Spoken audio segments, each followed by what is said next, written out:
জীবনে যতদিন শুক্রবার পাবেন এই চারটা আমল কখনোই ছাড়বেন না।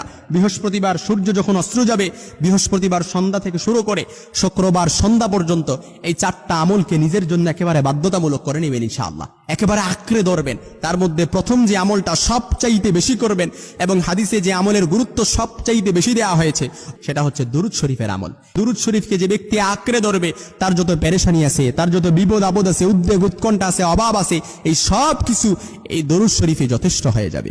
2 নাম্বার যে আমলটা করবে সেটা হচ্ছে শুক্রবার দিনের ফজরের নামাজটা জামাতে পড়া। 3 নাম্বার শুক্রবার যে আমলটা ছাড়বেন না, নিজের জন্য বাধ্যতামূলক করে নেবেন, সেটা হচ্ছে সূরাতুল কাহাফ তেলাওয়াত করবেন। ইয়াকুনু লাহু নূর, এই সূরাটা কিয়ামতের ময়দানে আপনার জন্য নূর হবে। 4 নাম্বার সর্বশেষ যে আমলটা আমরা অবশ্যই করব সেটা হচ্ছে মসজিদে আগে আগে যাবেন। আগে আগে গেলে কি, বুখারীতে হাদিস এসেছে যে ব্যক্তি সবচেয়ে মসজিদে আগে আগে যাবে তাকে একটা ওট কুরবানি দেওয়ার সওয়াব তার আমল নামায় পৌঁছে দেওয়া হয়।